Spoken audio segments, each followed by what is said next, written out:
इन्होंने सबसे पहला जो ढोंग रचा था संगत में, वो लेटर आज भी हमारे पास में है, जो इन्होंने गुरुजी के नाम से निकाला था कि गुरुजी ने हाथ से लिख के भेजा जेल से।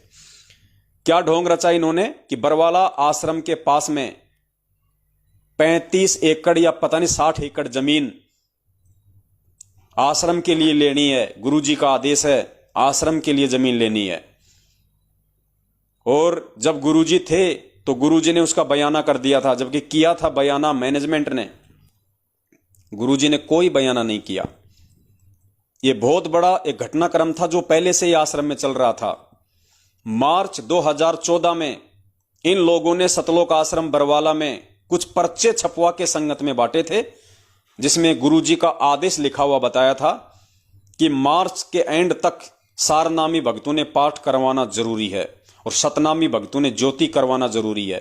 ये गुरुजी का सख्त आदेश है, जबकि परमात्मा कभी भी दान की भीख इस प्रकार से नहीं मांगते हैं। और ना पूज्य गुरुदेव जी ने अपने 27 वर्षों के आध्यात्मिक कैरियर में कभी किसी भगत को इस तरीके से ज्योति पाठ या दान के लिए फोर्स किया। परमात्मा तो कहते हैं कि मांगे सो ही बढ़वा कहिए, दर दर फिरे अज्ञानी, और जोगी जोग संपूर्ण जिसका वो मांग ना पीवे पानी। अरे जो संत होगा, जो भगत होगा, उसको तो पानी भी मांग के नहीं पीना पड़ेगा, आगे से आगे उसके भगत खड़े रहेंगे। तो कहते मांगने वाला तो बढ़वा होता है। बढ़वा, अब बढ़वा क्या होता है आप समझ लेना, व्यभिचार व्यक्ति, गंदा व्यक्ति। तो कहते मांगे सो ही बढ़वा कहिए, दर दर फिरे अज्ञानी। वो तो मूर्ख है, मंद बुद्धि है, बढ़वा है, जो मांगता फिरता है अपने भक्तों से। तो ये क्रम इन लोगों ने सतलोक आश्रम बरवाला में पहले ही शुरू कर दिया था, क्योंकि इन्होंने वो जमीन वहां पे ले ली थी। 60 एकड़ जमीन का इन्होंने बयाना कर दिया था 5 करोड़ रुपए देके। टोटल 35 करोड़ में वो सौदा फिक्स हुआ था। जबकि गुरुदेव ने क्या कहा अपने सत्संग में, यह घटना कब की है, मार्च 2014 की। और अभी आपने गुरुदेव का सत्संग सुना, वो सत्संग कब का, 2003 या 4 का, 2014 से तकरीबन 10 साल पहले का सत्संग गुरुजी का, जो अभी दास आपको सुनाएगा। पहले आप वो सत्संग सुन लीजिए पुण्यात्माओं, उसके बाद में विचार करना कि क्या वो परम संत अपने आश्रम में रहते सहते, जिस आश्रम में वो है, क्या उस एक आश्रम के अलावा अपने ही वचनों के खिलाफ क्या वो परम संत कहीं दूसरा आश्रम खोलने का आदेश देगा?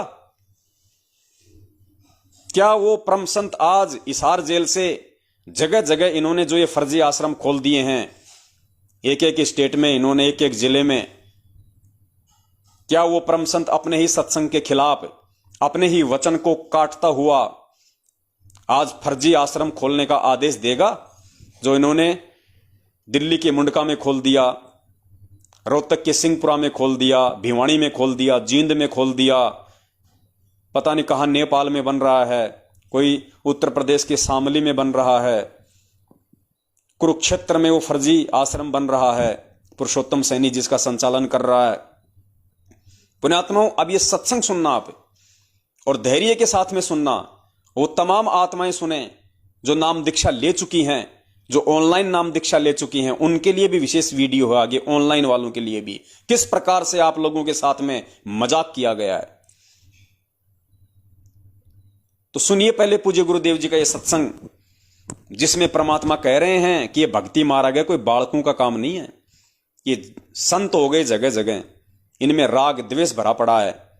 एक संत का एक एक शहर में 25-25 आश्रम। गुरुदेव कह रहे हैं कि एक ही संत के, एक ही पंथ के, एक ही शहर में 25-25 आश्रम। ये संत हैं, ये बच्चों वाले काम कर रखे हैं इन लोगों ने। फिर गुरुदेव ने कहा कि संत होता है एक आश्रम बनावे, केवल एक आश्रम बनावे, उसी में प्यार से रहे, उसमें प्रेम से रहे। इन्होंने 25-25 आश्रम खोल लिए, 25-25 संचालन बन गए। आपस में राग द्वेष ईर्ष्या तो इनके अंदर भरा हुआ है। गुरुदेव कह रहे हैं उन संतों के लिए, और फिर गुरुदेव कहते हैं कि संत का क्या होता है, एक आश्रम हुआ है। और पुण्यात्माओं, अपने उस वचन को कायम रखते हुए, क्योंकि दास पहले कह चुका है कि संत वचन पलटे नहीं, पलट जाए ब्रह्मांड। पूज्य गुरुदेव जी पूर्ण परमेश्वर हैं, वो कभी दोगली बात नहीं करेंगे। सन 2004 या 5 का वो वीडियो है, और उस वचन अनुसार गुरुजी ने ना तो कभी पहले एक से अधिक आश्रम किए, और ना वो सत्संग करने के बाद गुरुदेव ने कभी एक से अधिक आश्रम खोले। सबसे पहले गुरुजी हमारी जींद में जो जो छोटी सी जो कुटिया थी जहां पे हमारे दादा गुरुदेव जी सत्संग करते थे, रहा करते थे, वहां गुरुजी ने सत्संग शुरू किए। जब वो कुटिया हाथ से निकल गई, जब गुरुदेव वहां पे सत्संग करना छोड़ दिया किसी भी कारणवश, तो गुरुदेव ने फिर छुडानी में सत्संग किए। छुडानी में गुरुदेव ने छोटी सी जगह ले ली, वहां पे गुरुदेव सत्संग करने लगे, ये सोचकर कि भाई यहां पे गरीबदास पंथ वाले आते हैं, अच्छी आत्माएं आती हैं, उनको समझाया जा सके। लेकिन छुडानी वालों को रास नहीं आया, गरीबदास जी के पंथ वालों को।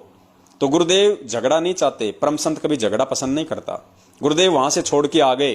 फिर गुरुदेव ने करोथा में आश्रम खोला, और जब करोथा में भी काल एजेंटों की मिली भगत से जब करोथा कांड हो गया, उसके बाद गुरुजी सतलोक आश्रम बरवाला में आ गए, नया आश्रम बनाया। फिर गुरुजी सतलोक आश्रम बरवाला में सत्संग करने लगे, उसके अलावा कहीं कोई आश्रम नहीं खोला गुरुदेव ने, कहीं। उसके बाद गुरुजी आज जेल में चले गए। तो कहने का मतलब है, अपने वचन अनुसार पूज्य गुरुदेव जी ने जब भी सत्संग किए, जहां भी सत्संग किए, केवल एक ही आश्रम रखा, दूसरा आश्रम नहीं खोला गुरुजी ने, वरना उनका वचन फेल हो जाता, उनका सत्संग फेल हो जाता, गुरुजी दोगले साबित हो जाते। और जिस आश्रम में गुरुजी ने सत्संग किया, उस एक नामदान के अलावा गुरुजी ने कहीं कोई दूसरा नामदान नहीं खोला। जहां गुरुजी सत्संग करते थे, उसी आश्रम में पूज्य गुरुदेव जी नाम दीक्षा दिया करते थे। उसके अलावा दूसरी जगह कोई नाम दीक्षा नहीं दी जाती थी, ना देश में ना विदेश में। यह गुरुजी का रिकॉर्ड रहा है, क्योंकि गुरुजी अपने सत्संगों से बाहर कोई काम नहीं करते थे। तो सुनिए पहले पूज्य गुरुदेव जी का यह अनमोल सत्संग, और पुण्यात्मा उसके बाद में विचार करना कि आज उसी पूज्य गुरुदेव जी के सत्संगों के खिलाफ उनको दोगला साबित किया जा रहा है। धर्म को धंधा बना के पूज्य गुरुदेव जी को निंदा का पात्र बनाया जा रहा है। सुनिए परमपिता परमेश्वर के मुख कमल से। करोड़ जन्म भी प्रभु की प्रेरणा पाकर राज्य भी छोड़ सकता है, अपने प्रिय से प्रिय पत्नी। कबीर साहब कहते हैं, राज्य तजना सहज है, सहज त्रिया का ने, मान बढ़ाई ईर्षा दुर्लभ तजना ये। और ये नहीं तजी तो इतना मुक्त नहीं हो सकता करोड़ जन्म भी। प्रभु की प्रेरणा पाकर राज्य भी छोड़ सकता है, अपने प्रिय से प्रिय पत्नी को भी त्याग सकता है। फिर ये राग और द्वेष, मान बढ़ाई, ये नहीं छोड़ सकता। जब तक ये नहीं छूटेगी तब तक प्रभु नहीं मिल सकता। मान बढ़ाई से है दूर, आजिज के हैं सदा हजूर। हमने तो दास और कुत्ता बनकर रहना पड़ेगा प्रभु का। हमारी के प्रभुता, 2 दिन के मेहमान है, कल शरीर छूट जाए अपना। या बच्चों की तरह संत लड़ रहे हैं एक ही शहर में, और 25-25 आश्रम एक ही शहर में 25-25 आश्रम बने हुए हैं, एक ही पंथ के। तो बच्चों जैसे लड़ाई इनकी, तो ये संत काहे को एक आश्रम बनावे, उसमें प्यार से रहे, और फिर आम आदमी पर अच्छा व्यवहार, उसका असर पड़े कि साधु ऐसे होते हैं। अब ये हमारे अंदर ही ऐसे राग द्वेष भरे पड़े हैं, तुम समाज को क्या दे सकते हैं। इस प्रकार हमने इन बातों को पुनः विचार करना पड़ेगा, और तभी हम प्रभु को पा सकते हैं। ये बच्चों वाली लड़ाई संत नहीं किया करते, ये हमने त्यागनी होगी, तभी हम प्रभु पा सकते हैं। तो पुण्यात्मा, ये अनमोल सत्संग है परमपिता परमेश्वर सतगुरु रामपाल जी महाराज जी का। और जो पुण्यकर्मी आत्मा होती है, जो समझदार आत्मा होती है, जो एक सुयोग्य भगत होता है अपने गुरुदेव का, उसके लिए तो ये प्रमाण अमृत है, अमृत। उसके बाद तो उसके मन में सौपन में भी गुंजाइश नहीं रह जाती कि सतलोक आश्रम मैनेजमेंट हरियाणा काल का दूत नहीं है। ये परम संत कभी भी अपने सत्संगों के विपरीत कोई क्रिया नहीं करेगा। जब स्पष्ट कर दिया गुरुजी ने कि इन संतों की लड़ाई देखो, एक ही पंथ के, एक ही संत के, एक एक शहर में 25-25 आश्रम, ये बालकों जैसे काम कर रखे इन लोगों ने। और कितने प्यार से गुरुजी ने बताया कि संत का काम होता है एक आश्रम रखे, प्यार प्रेम ते रहे, ताकि दूसरों पे भी अच्छा असर पड़े, उनका प्रभाव पड़े। लेकिन इन्होंने तो ये बच्चों वाली ये लड़ाई छेड़ रखी है, राग द्वेष। तो पुण्यात्माओं, सोचिए आज पूज्य गुरुदेव जी कैसे हिसार जेल जाने के बाद इनको नाम दीक्षा का आदेश दे सकते हैं, जिस परम संत ने सन 1994 से 2014 तक जो खोल सकते थे जगह जगह नामदान केंद्र, जो आदेश दे सकते थे जगह जगह नामदान केंद्र खोलने के, वो सैकड़ों नाम दीक्षा केंद्र खोल सकते थे अपने रहते सहते, लेकिन अपने सत्संगों के खिलाफ वो कोई कर्म नहीं करते। तो सोचिए आज उनके जेल जाने के बाद में जो 600-700 की संख्या में इन्होंने देश विदेश में धर्म को धंधा बना के भोली आत्माओं को गुरुजी का आदेश बता के गुमराह करके जो अपना धार्मिक धंधा सेट कर लिया है, अरबों खरबों में भगत समाज को लूट चुके हैं, आम की तरह उनको चूस के फेंक दिया है, ये किसका आदेश हो सकता है? क्या गुरुजी अपने वचन को काट के इनको आदेश देंगे? जिस परम संत ने अपने रहते सहते एक आश्रम के अलावा कोई दूसरा आश्रम नहीं बनाया, क्या वो बना नहीं सकते थे? क्या उनके पास में पैसे की कमी थी? लेकिन गुरुदेव ने नहीं बनाया कोई दूसरा आश्रम, क्योंकि गुरुदेव पहले ही कह चुके थे नकली संतों के विषय में कि वो संत नहीं होते, वो तो बच्चों जैसी बातें हो गई जो एक ही संत एक ही पंथ उनका और उसके 25-25 आश्रम खोल रखे हैं। राग द्वेष ईर्ष्या उनके अंदर भरी हुई है। क्या समाज को शिक्षा देंगे? वो क्या उदाहरण पेश करेंगे? तो एक आश्रम हो, बड़े प्यार प्रेम से रहें, समाज पे भी असर पड़े। इसीलिए गुरुदेव ने कभी भी 27 वर्षों में ना कोई दूसरा नामदान केंद्र खोला, ना किसी को नाम दीक्षा देने का आदेश दिया, ना कोई दूसरा आश्रम खोला। तो मार्च 2014 से ही, क्योंकि नवंबर में कांड हुआ था, उससे 5-6 महीने पहले ही इन घटिया लोगों ने, मैनेजमेंट वालों ने संगत में पर्चे बांट बांट के अंदर आश्रम में और गुरुजी का आदेश बता बता के ये कह दिया था कि मार्च एंड तक गुरुजी का आदेश है, एक एक पाठ करवाना जरूरी है, क्योंकि इन्होंने वो जमीन वहां पे खरीद रखी थी गुरुजी के आदेश के विपरीत। 5 करोड़ रुपया इन्होंने एग्रीमेंट का दे रखा था, इनको 28 करोड़ रुपए और देने थे। तो 28 करोड़ रुपया आए कहां से? इसलिए गुरुजी का फर्जी आदेश बता बता के संगत को इन्होंने आश्रम में ही लूटना शुरू कर दिया था। अब कोई ये कहे भाई गुरुजी के रहते सहते कैसे लूटना शुरू कर दिया? जिस प्रकार गुरुजी के आश्रम में रहते सहते इन्होंने भक्तों को कमांडो बना दिया, गुरुजी का ही आदेश बता के भक्तों को काले कपड़े पहना दिए, गुरुजी का ही आदेश बता के भक्तों को मरने मारने के लिए आश्रम के बाहर बैठा दिया और वहां बरवाला कांड करवा दिया, क्योंकि ये गुरु को मानुष मानते थे। गुरु मानुष कर जानते वो नर कहिए अंध, ओवे दुखी संसार में फिर आगे काल के फंद। ये आदरणीय गरीबदास जी महाराज जी की वाणी है, इसीलिए ये वाणी बोली गई है, वरना इस वाणी को बोलने का कोई मतलब ही नहीं था। लेकिन परमेश्वर को पता था कि गुरु मानुष कर जानते। अब गुरु को मानुष कौन मानेगा? जिसका कोई गुरु होगा। और वाणी बोली गई हम भक्तों के लिए। तो यहां संत रामपाल जी महाराज जी और हमारे बीच की बात हो रही है कि गुरु मानुष कर जानते वो नर कहिए अंध, अर्थात नाम दीक्षा लेने के बाद भी उस कलयुग की पिछली पीढ़ी में कुछ काल प्रेरित लोग जो भगत बनने की नौटंकी करेंगे, दिखावा करेंगे, ड्रामा करेंगे, वो उस संत को, उस गुरु को केवल अपने जैसा मानुष ही मानेंगे। तो कहते हैं गुरु मानुष कर जानते वो नर कहिए अंध, वो अंधे मूर्ख हैं, ज्ञानहीन हैं, ओए दुखी संसार में। वो दुनिया में भी दुखी रहेंगे, आज ये दुखी हैं। आज इनके पास में अरबों खरबों की प्रॉपर्टी है भगत समाज के से लूटी हुई, उसके बाद भी ये हराम के टूक तोड़ने पे मजबूर हैं। ये कुत्ते की तरह भगोड़े बन के घूमने पे मजबूर हैं। ये खुल के किसी थड़ी पे बैठ के चाय नहीं पी सकते हरियाणा में। इनको भय है, इनको डर है पुलिस का, पकड़े जाने का। आज भी ये कुत्ते वाला जीवन जी रहे हैं। बेचारी भोली संगत के टुकड़ों पे ये पल रहे हैं। ये कोई काम धंधा नहीं करते, कुछ नहीं है इनके पास में, सिर्फ सिवाय संगत के दान के रुपयों पे टुकड़े तोड़ना, ऐसो आराम करना, अय्यासी वाली जिंदगी जीना। तो ओए दुखी संसार में ये आज भी दुखी हैं, इतना पैसा होने के बाद भी दुखी हैं। आ गए यम के फंद, और इनका और दुखी होना तो अभी बाकी है। जब देशद्रोह वाला मुकदमा शुरू होगा ना, जब उसकी सुनवाइयां होंगी, जब उसमें कुछ निर्णय निकलने वाला होगा, तब देखना किस प्रकार से पुलिस इनके पीछे लगेगी, किस प्रकार से इन कुत्तों को पुलिस ढूंढेगी गली गली। पुण्यात्माओं, परमात्मा कहते हैं सच्चाई कुछ समय के लिए दबाई जा सकती है, लेकिन सच्चाई को मिटाया नहीं जा सकता।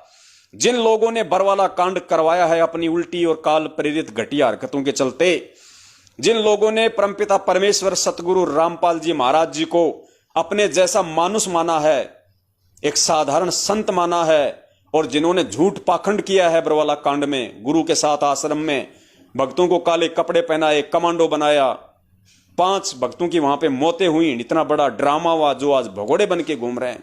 कुछ नालायक पुरुषोत्तम जैसे, बलजीत जैसे, रामकुमार ढाका जैसे जमानत पे बाहर घूम रहे हैं।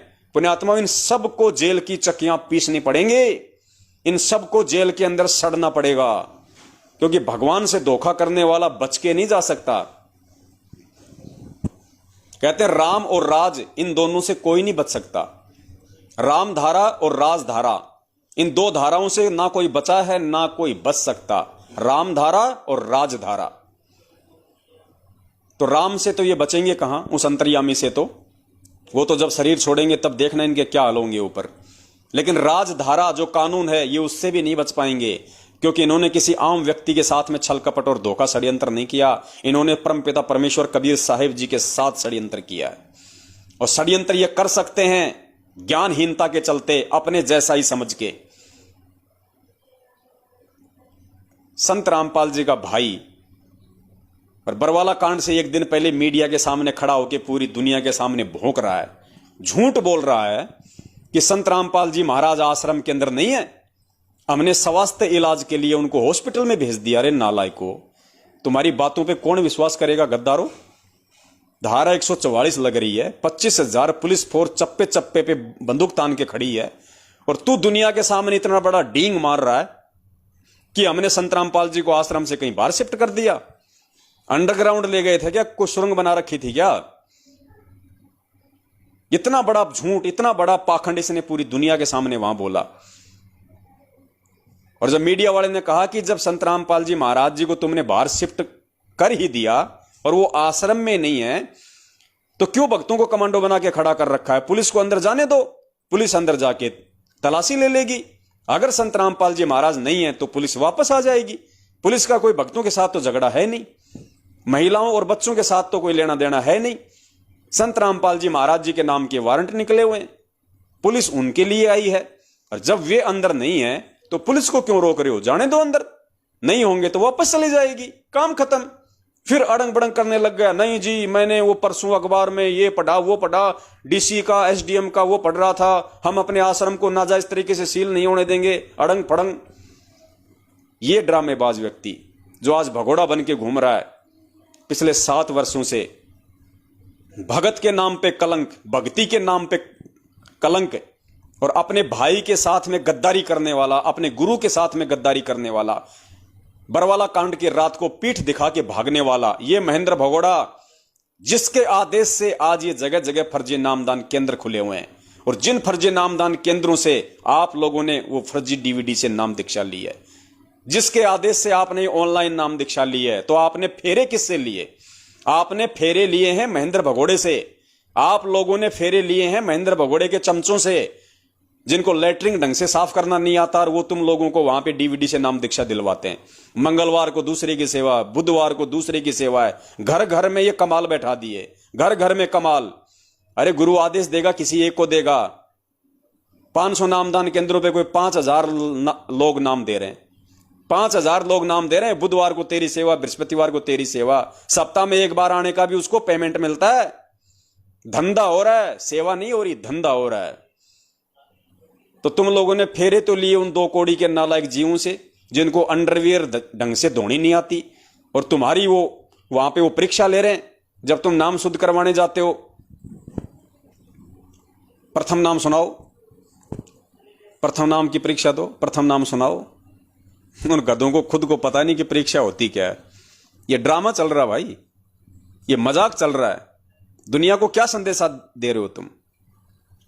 इसलिए गुरुदेव ने कहा था कि संत वही होता है जो एक आश्रम खोल के बैठता है, और जाने के बाद भी परमात्मा ऐसी ही व्यवस्था करके जाएंगे। कोई आश्रम नहीं होगा। दास आपको अनेकों बार गुरु जी के वो सत्संग सुना चुका है, जिसमें पूज्य गुरुदेव जी कह चुके हैं कि ये दास ऐसी व्यवस्था करके जाएगा, घर घर में ज्ञान हो जाएगा, आपको किसी आश्रम में हांडने की जरूरत नहीं है, किसी आश्रम में धक्के खाने की जरूरत नहीं है। ये गुरुजी का वचन है जो मैं आपको कई बार वीडियो में सुना चुका हूं। एक ही लाइव में सारी वीडियो दिखाना संभव नहीं होता, मैटर लंबा हो जाता है। और गुरुदेव ने कहा कि अपने घर को मिनी आश्रम बनाओ, अपने घर को ही आश्रम बनाओ। अरे नाम ले लिया, घर में गुरुजी का दरबार लग गया, 3 टाइम की आरती करते हो, सत्संग सुनते हो, मंत्र सुनते हो, सबके अच्छे विचार हो गए, बन गए आश्रम।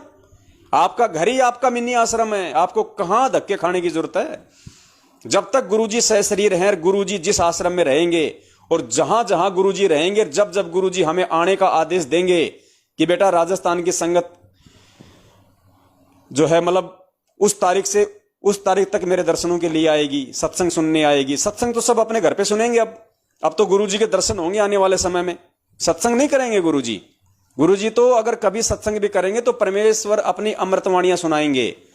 ये गीता जी का ये श्लोक, वेदों का वो, ये नहीं करेंगे गुरुजी। अब जिसने गीता वेद कुरान देखना है वो डीवीडी बन गई है, वो सबूत डाल दिए गुरुजी ने, देखो अपना देख दाख के आओ। अब तो परमात्मा कहते हैं बच्चों आने वाले समय में मैं वो वाणियां बोलूंगा कि मैं तुम्हारे सामने बैठ के वो वाणियां बोलूंगा और तुम रजाई में मुंह दे दे के रोओगे।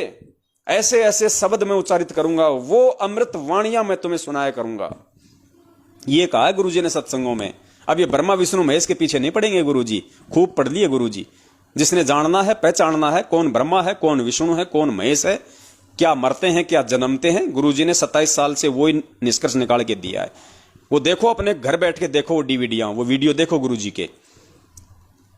गुरुजी तो अब केवल वो अमृत वाणियां उच्चारित करेंगे जो हमारी आत्मा को भक्ति रूपी जो है मजबूती प्रदान करेगी, पावर देगी, आत्म बल देगी।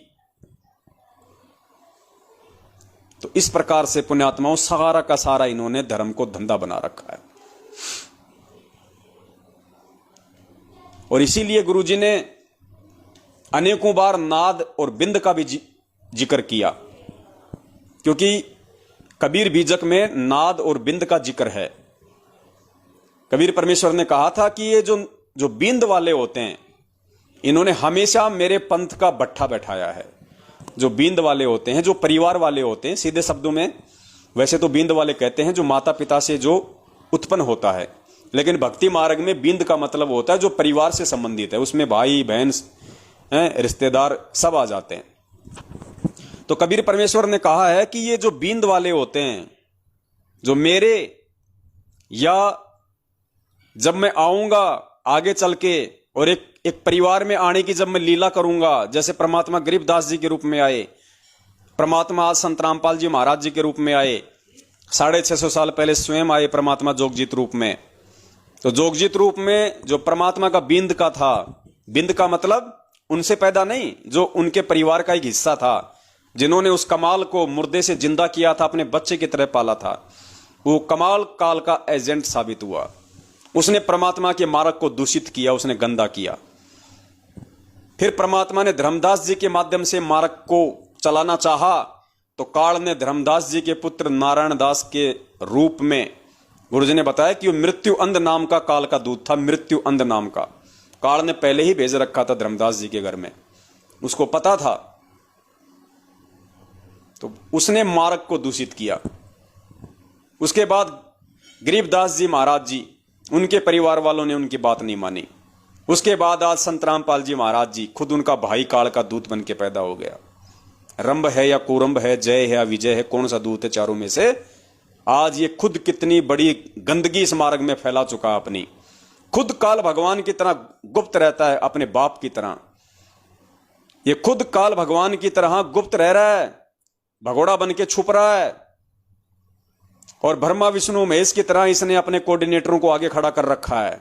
और कोऑर्डिनेटरों ने देवी देवताओं की तरह, उस ब्रह्मा विष्णु महेश ने जैसे देवी देवताओं की ड्यूटी लगा रखी है 33 करोड़ की, वैसे ही ये ब्रह्मा विष्णु महेश रूपी इन कोऑर्डिनेटरों ने जगह जगह ये नामदान केंद्र खुलवा दिए, ये देवी देवता बैठा दिए हमारे सिर पे। तो पूरा का पूरा मैनेजमेंट वही है जो काल भगवान का है, वो ही नीचे सेट कर दिया उसने।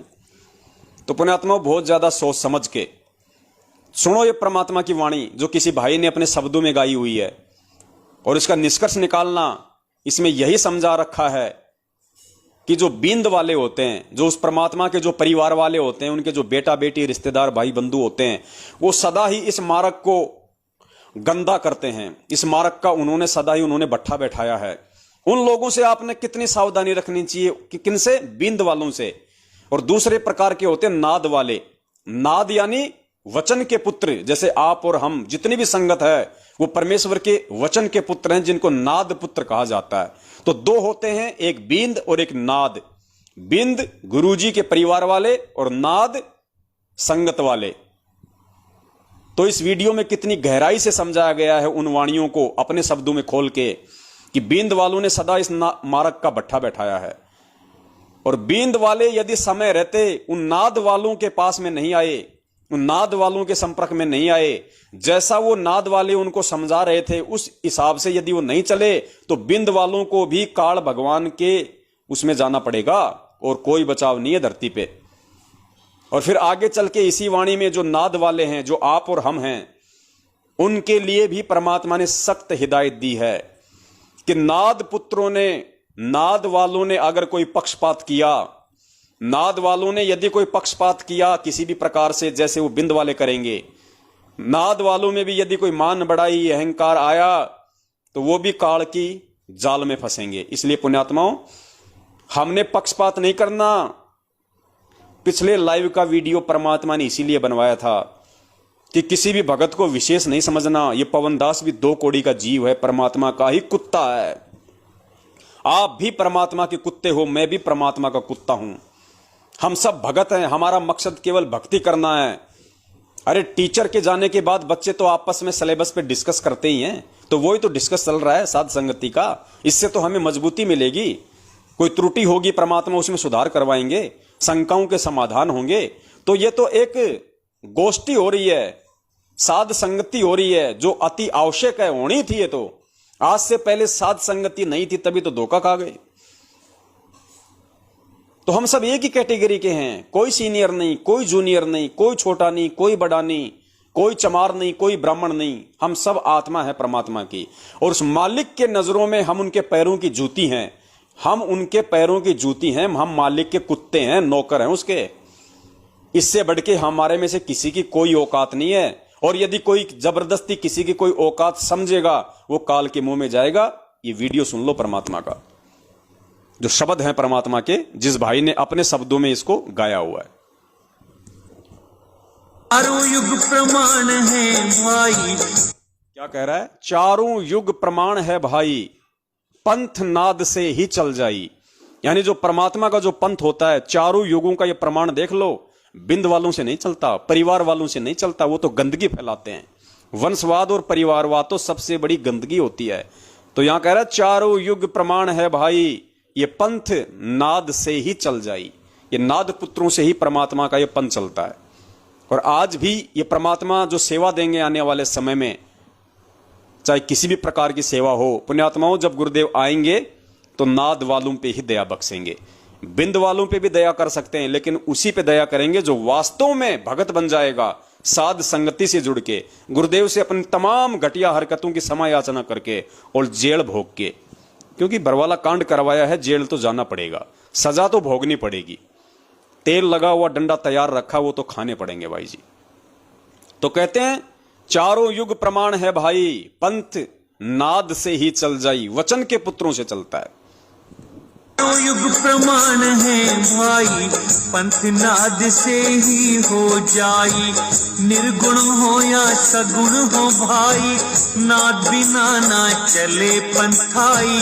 नाद पुत्र तू धर्म हमार, जीव मुक्ति का दिया अधिकार। ऐसे ही वंश 42 तारे, जब भी गिरेगा तभी उबारे। नाद वचन जो बिंद न माने, काल लगेगा उसे सताने। नाद वचन जो बिंद न माने, काल लगेगा उसे सताने। परमेश्वर की वाणी कह रही है, जो कबीर सागर में है, बीजक में है, कि जो बिंद वाले हैं वो अगर नाद वालों की बात नहीं मानेंगे तो काल उनको सताने लगेगा। तो पुण्यात्मा आज इनको सताई तो रहा है काल। इन बिंद वालों के चक्कर में आके संगत ने जो अपनी ऐसी तैसी करवाई है, जो ये घटिया राजनीति, आरक्षणबाजी, कुपात्रों को ज्योति पाठ और दान का पैसा, मनमाना आचरण, गुंडों की सीबीआई जांच, हिसार की तारीखों पे जाके 20 गाड़ियां इन्होंने खुद ने खाई, 20 गाड़ियां इन्होंने अपने पूज्य गुरुदेव को दिलवाई लोगों से। मनमाना आचरण, कितने मरे हिसार तारीखों पे जाते जाते। तो यहां परमात्मा कह रहे हैं कि बिंद वाले भी अगर नाद वालों की बात नहीं मानेंगे तो काल उनको सताने लगेगा। तो अभी देखना आगे कितना भयंकर समय आ रहा है, उसमें होगी इनकी अग्नि परीक्षा। बारे नाद वचन जो बिंद न माने, काल लगेगा उसे सताने। अगर काल से बचना चाहे, नाद वंश संग प्रीत निभाए। परमात्मा कहते हैं अगर काल से बचना चाहे तो नाद पुत्र संग, नाद वचन संग प्रीत लगावे। अगर काल से बचना चाहे तो नाद वचन संग प्रीत लगाओ। प्रीत लगाने का मतलब है उनसे जुड़ो, जो परमेश्वर ने उनको सद्बुद्धि बख्शी है, जो ज्ञान की दया की है, उस साध संगति से जुड़ो, परमेश्वर की मर्यादाओं में रहो अगर बचना है तो। बिंद वालों को भी तभी उबारे नाद वचन जो बिंद न माने, काल लगेगा उसे सताने। अगर काल से बचना चाहे, नाद वंश संग प्रीत निभाए। नाद वंश की छोड़ी जो आस, बिंद फंसे फिर यम की फांस। काल दूत छल कपट करेगा, निगुरे जीव देख खुश होगा। वे ही काल के मुख में पड़ेंगे, नाद वंश का हित न करेंगे। तभी तो तुम परमात्मा कहते हैं वो ही काल की फंद में पड़ेंगे जो नाद पुत्रों का हित न करेंगे, जो सत्सेवकों की साथ संगति से नहीं जुड़ेंगे, उनको दुखी होना ही पड़ेगा। की फांस काल दूत छल कपट करेगा, निगुरे जीव देख खुश होगा। वे ही काल के मुख में पड़ेंगे, नाद वंश का हित न करेंगे। तभी तो तुमको रहा समझाई, सबको तुम देना चेताई। नाद वंश को जो जानेगा, वचन वंश वही पहचानेगा। परमात्मा यहाँ कह रहे हैं कि धर्मदास तू सबको चेता देना, इसीलिए मैं तेरे से कह रहा हूं कि तू सबको चेता, सबको जागरूक कर कि जो उस परमात्मा के नाद के बच्चों का संगति नहीं करेगा, साध संगति नहीं करेगा, उसकी बात नहीं मानेगा, वो काल के फंद में जाएगा। तो पुण्यात्माओं आज वही स्थिति है। आज उस धर्मदास को आप समझ लो सत्सेवक, आज उस धर्मदास को सत्सेवक समझ लो। और कबीर परमात्मा संत रामपाल जी महाराज जी के रूप में आए हुए हैं और परमात्मा कह रहे हैं कि बच्चों, मेरे सत्सेवकों, मैं तुम्हें समझा रहा हूं, मैं तुम्हें कह रहा हूं कि तुम अपने भाई बहनों को समझाओ, उनको चेताओ, उनको बताओ। जो तुम लोगों की संगति नहीं करेगा, जो तुम नाद वालों की संगति नहीं करेगा, साध संगति से नहीं जुड़ेगा, जो मुझे परमात्मा नहीं मानेगा, मुझे नहीं पहचान लेगा, कहते हैं वो काल की फंद में पड़ेगा। तो पुण्यात्माओं, ये आप और हम सत्सेवकों के लिए आदेश है परमात्मा का। हमने विशेष तौर पे ये सेवा करनी चाहिए, भाई बहनों को समझाने का पूरा प्रयास करना चाहिए। देखो, सब नहीं समझते पुण्यात्माओं, सब नहीं समझेंगे, लेकिन जो परमेश्वर के हैं, जिनके लिए परमात्मा यहां आता है, वो समझ जाएंगे। और बस वही चाहिए परमात्मा को, हीरे मोतीलाल। बाकी भीड़ तो परमात्मा से हर समय जुड़ती है। 650 साल पहले भी 64 लाख जुड़े थे परमात्मा से, लेकिन परमात्मा के दो ही थे, अर्जुन और सर्जुन। 64 लाख में से 2 चुने परमात्मा ने, अर्जुन और सर्जुन को। तो आज कितने चुनेंगे देख लेना पुण्यात्माओं आप। आज मौका है कि हम परमात्मा के चुनाव क्षेत्र में आ जाएं। न करेंगे, तभी तो तुमको रहा समझाई, सबको तुम देना चेताई। नाद वंश को जो जानेगा, वचन वंश वही पहचानेगा। सत्य शब्द जो समझा होगा, यम आकर उसे न रोकेगा। परमात्मा कहते हैं सत्य शब्द जो समझा होगा, यम आकर उसे ना रोकेगा। पुण्यात्मा, सत्य शब्द, वो सार नाम, कहते हैं उसको जो समझ जाएगा, काल उसको रोक नहीं सकता उसको। अब पुण्यात्माओं, यहाँ पे मैनेजमेंट वालों ने वो सत्य शब्द हजारों की संख्या में आलू टमाटर की तरह बांट दिया 2019 में, लेकिन उसके बाद भी काल हजारों को उठा ले गया। इसलिए दास ने कहा था 2019 में कि भैया सोचो, गुरुजी के सत्संगों पे विचार करो, वो सार नाम नहीं है, वो गुरुदेव ने तुम्हारी परीक्षा के लिए फर्जी नाम डाला हुआ है। उस अंतर्यामी को पता था कि ये काल एजेंट हैं और ये संगत में इसी तरह से लफड़ा करेंगे, बखेड़ा करेंगे, ये आलू टमाटर की तरह उस नाम को बांटेंगे। अगर परमात्मा उसमें असली नाम डाल देता तो आज ये आलू टमाटर की तरह उस नाम को बाजार में बेचते 15-15 हजार रुपए में। तो परमात्मा कहते हैं इस वाणी के माध्यम से कि सत्य शब्द जो समझा होगा यम आकर ना उसे रोकेगा। ये सत्य शब्द तो परमात्मा सत्सेवकों को समझाएंगे, सत्सेवकों पे दया करेंगे परमात्मा। जो साध संगति से जुड़ेगा, जो गुरु को भगवान मानेगा, उससे पहले तो वो नाम का भी अधिकारी नहीं है। सत शब्द तो बहुत दूर की बात है। नाद वंश को जो जानेगा, वचन वंश वही पहचानेगा। सत्य शब्द जो समझा होगा, यम आकर उसे ना रोकेगा। धर्मदास में कहूँ समझा कर, मेरा वचन सुनो ध्यान लगा कर। जीवों से तुम कहना जाई, वचन वंश तुम्हें तारे भाई। वचन वंश जो जीवों से तुम कहना जाई, वचन वंश तुम्हें तारे भाई। वचन वंश तुम्हें तारे भाई का मतलब है, ये बातें आपने दो प्रकार से लेनी है। यहां परमात्मा ने सतगुरु रामपाल जी महाराज जी की तरफ इशारा किया, अर्थात अपने दूसरे रूप की तरफ इशारा किया है। अर्थात वो परमात्मा स्वयं ही आता है संत रूप धारण करके। जैसे परमात्मा धर्मदास जी के पुत्र के रूप में, क्योंकि एक तो जो उनका पुत्र था नारायण दास, वो काल का दूत हो गया था, तो धर्मदास को चिंता होगी कि मेरा वंश कैसे चलेगा। तो परमात्मा ने एक आत्मा दिखाई उनको, धर्मदास जी को, उनके आंगन में, कि धर्मदास 9वें महीने ये आत्मा तेरे घर में आ जाएगी। वो चूड़ामणि जी थे, स्वयं वो परमात्मा चूड़ामणि का रूप बना के धर्मदास जी के पुत्र के रूप में आए। और वो पुत्र पुण्यात्मा कोई काम वासना से पैदा नहीं हुआ था। धर्मदास जी को परमेश्वर ने कहा था कि तुम मन से रति क्रिया करना, क्योंकि फॉर्मेलिटी पूरी करनी होती है इस लोक में। तो धर्मदास जी ने मानसिक तौर पे रति क्रिया की थी, जैसे वो अपनी पत्नी के साथ सो रहे हैं, वैसे उन्होंने वो भोग विलास किया था मानसिक क्रिया से। और वो परमेश्वर चूड़ामणि जी के रूप में आया, वो पंथ परमेश्वर ने फिर आगे चलाया। ऐसे ही सतगुरु रामपाल जी महाराज जी आज आए हुए हैं, तो अपने आप को छुपाए हुए हैं। इसीलिए गुरु जी बार बार कह रहे हैं कि मैं तो परमात्मा का वंश हूं, मैं तो परमात्मा का भेजा हुआ संत हूं।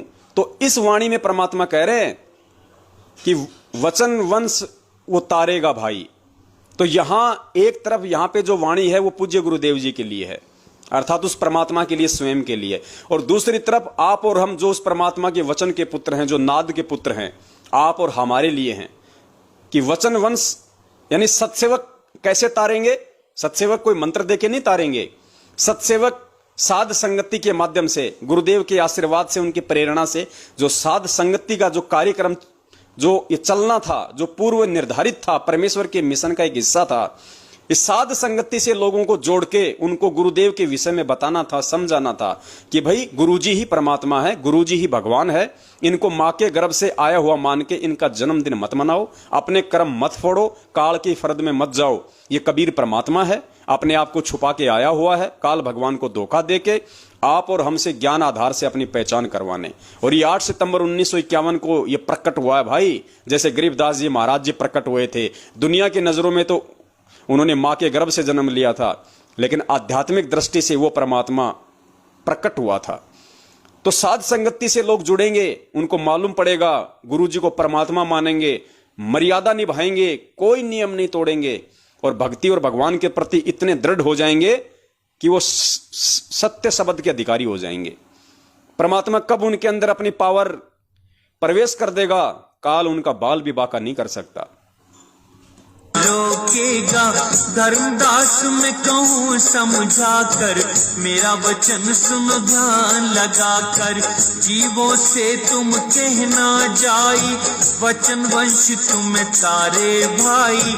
वचन वंश जो नाद न छोड़े, सदा ही प्रीत नाद संग जोड़े।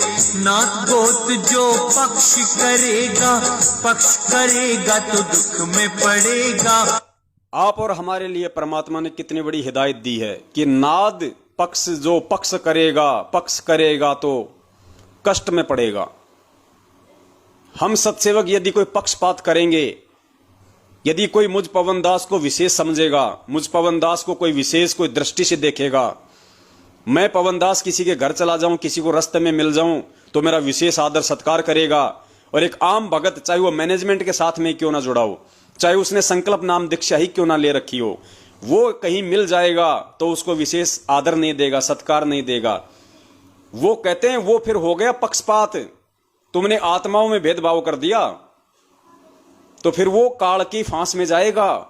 इसलिए पुण्यात्माओं, हम सब परमात्मा के कुत्ते हैं, हम एक ही कैटेगरी के हैं। हमने किसी भगत भाई में कोई भेदभाव नहीं देखना।